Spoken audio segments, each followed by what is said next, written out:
Une petite balade littéraire et photographique, je vous en ai parlé, regardez.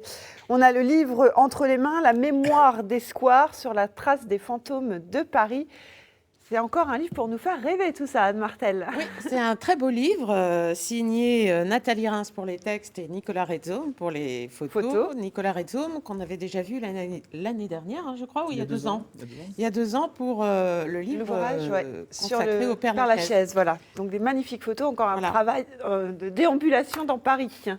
Exactement, c'était justement l'idée, c'est évidemment pas de faire une suite du Père Lachaise, mais de raconter un Paris peut-être plus global, un Paris qui est très méconnu, parce que finalement beaucoup de Parisiens vous diront qu'ils ne connaissent pas les squares, et l'idée était justement de faire découvrir ce Paris méconnu et de réenchanter Paris après tous les drames que la ville a pu connaître. Exactement, alors on va faire le tour avec vous aussi, Anne Martel. Oui, on va faire le tour, mais avant de faire le tour, je voudrais parler de Nathalie Reims. Nathalie Reims, c'est une romancière, elle a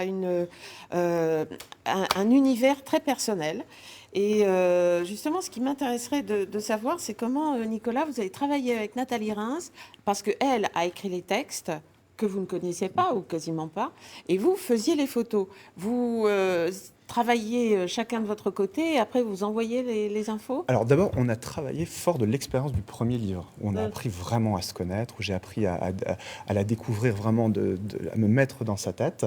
Et en fait, on a quand même échangé beaucoup pendant ce travail. Elle m'a envoyé des chapitres de son livre, je lui ai envoyé des photos. Mais ce qui nous a toujours fasciné, c'est que parfois, on s'envoyait des choses qui se répondaient déjà. Donc elle était dans ma tête et j'étais dans la sienne. Donc c'était une vraie complicité. Il y a une vraie complicité qui est née de tout ça. Et je trouve que maintenant il y a une cohérence entre. Ça fait 2 livres qu'on fait ensemble. Je trouve que ces 2 livres ont une âme, et cette âme est issue vraiment de cette collaboration riche. Alors vous avez fait les photos, on le dit, mais c'est à la fois noir et blanc, couleur. Visiblement, on en parlait tout à l'heure, maquillage, c'est toujours de la quadrille. Je suis pas technicienne. Vous pouvez nous expliquer un tout petit peu sans qu'on rentrer dans. Oui, c'est toujours très technique. C'est-à-dire que là, on a beau avoir sur le papier des photos qui sont en noir et blanc, il y a des photos couleurs et des photos en noir et blanc. En fait, la technique fait qu'on utilise des encres couleurs pour faire le noir et blanc. Voilà. Et après, on a mal à la tête. Et donc, moi, ce que j'aime bien, justement, on parlait de l'ambiance particulière, Nathalie Reims et l'œil de Nicolas Redzone, c'est ce vieux monsieur qui est un berger. Et c'est dans le Square des Poètes. Et j'ai beaucoup aimé commencer par ce Square des Poètes, parce qu'il y a je crois, le Square des Poètes, il y a aussi Victor Hugo. Il y a Victor Hugo, oui, exactement. Et voilà, on a l'ambiance dans laquelle est écrit et nous baigne l'écriture de Nathalie Reims. Et c'est vraiment, vous voyez cette photo, il y a de la matière, il y a du grain. Ça, c'est l'œil du photographe. Mais il y a aussi toute la tristesse, la pensée dans la tête et l'œil de ce vieux berger, et la façon dont est posé son visage.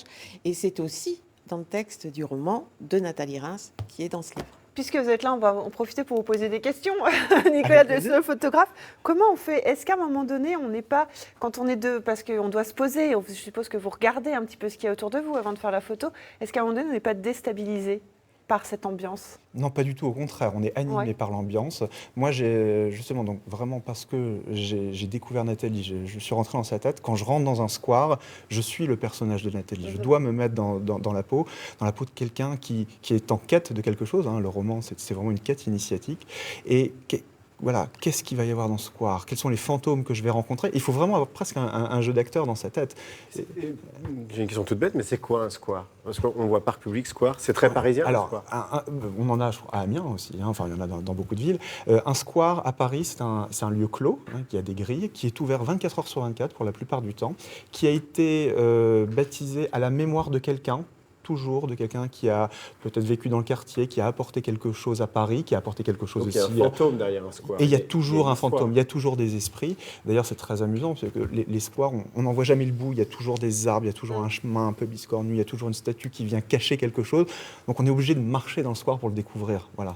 Il n'y a pas de globalité. Allez. Oui, je voudrais avancer un tout petit peu. Le livre met aussi en lumière un architecte qui s'appelait Jean-Charles Alphand.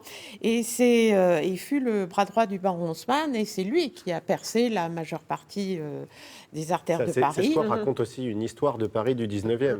Exactement. Exactement, c'est-à-dire que Jean-Charles Alphand était, on l'appelait le jardinier de Paris, c'est-à-dire pendant que le baron Haussmann fabriquait les rues, les immeubles et tout ce qui va avec, lui fabriquait les jardins. Mais il a aussi terminé le projet du baron Haussmann. Il y a une photo que j'aime bien. Alors, il y a des doubles pages aussi dans le livre. Et il y a une photo, ça doit être celle du square du Temple. Oui, c'est ça. celle-ci, ouais. Donc, c'est un square typique du Second Empire où il y a la pièce d'eau qui est artificielle et avec les roches qui venaient de Fontainebleau. Et sur la page suivante, on a aussi comment était ce square au 19e siècle. Donc, il y a des mises en page et des doubles pages vraiment extrêmement intéressants. Et dans les grisés aussi, on a des explications. Alors, il faut savoir que le texte n'est pas une explication des photos. Des photos. Il y a des petites C'est un légendes. travail complémentaire. Voilà. En fait. Oui. Le texte, c'est un roman. C'est un roman parce que Nathalie Reims est une romancière. Je suppose que vous avez dû faire des centaines, voire bien plus de photos. Combien il y avait de photos exactement? Combien on en retient? Comment on travaille quand c'est comme ça? Alors, moi, je ne calcule pas vraiment le nombre de photos. Hein. Je fais les photos en fonction de ce que je ressens, de ce que je vois.